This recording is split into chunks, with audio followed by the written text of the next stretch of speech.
ආයිබෝවන් සුබ දවසක් හැමෝටම. ඔන්න අදත් මම ඔයාලට වීඩියෝ එකක් අරගෙන ආවා.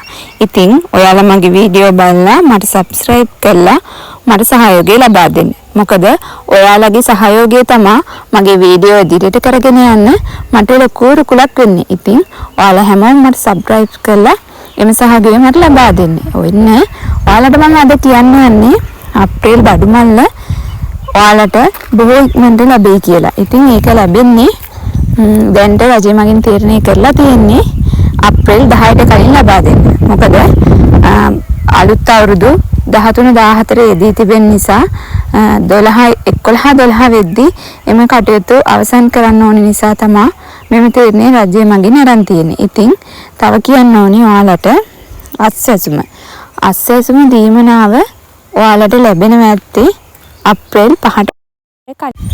ඉතින් ඔයාලා මගේ channel එකත් එක්ක රැඳී ඉඳලා එම දිනය මම ඔයාලට හරියටම කියන්නම්. ඔයාලා බෝධුරට ස්ලයිඩ් එකට මේ මාසේ 31 හෝ පළවෙනිදට වැටේ.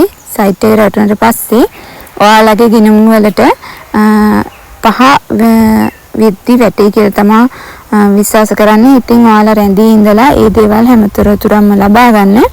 ඔයාලට කියන්න තියෙන අප්‍රේල් බඩුමල්ල ගැන. බඩුමල්ල කොහොමත් සතුස හරහා ලබා දෙන්න යනවා කියලා තමයි ආරංචියක් තියෙන්නේ. ඒත් ඒක හරියටම දන්නේ නැහැ තාම.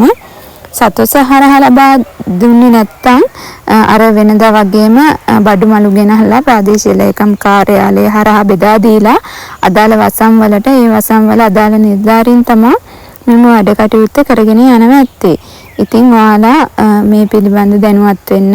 මොකද ඔයාලගේ ගමේ ඉන්න නිලධාරීන් තමයි මේවා බොහෝ දුරට ක්‍රියාත්මක කරන ඇත්තේ. මොකද ප්‍රාදේශීය ලේකම් කාර්යාලය හරහා ලබා දෙන ඕනෑම දෙයක් ගමකට ඒවා බෙදා හරින්නේ ගමේ ඉන්න ආර්ථික සංවර්ධන නිලධාරී හා ග්‍රාම සේවක නිලධාරීතුමා ඇතුළු ওই කණ්ඩායම තමයි. ඉතින් එයාලත් එක්ක සම්බන්ධ වෙලා මේ වැඩසටහන් පිළිබඳ දැනුවත් වෙලා ඔයාලා මේ දේවල් ලබා ගන්න කියලා ඉල්ලා හිටිනවා. ඉතින් මේ දේවල් ගැන දැනුවත් වෙලා ඉන්න.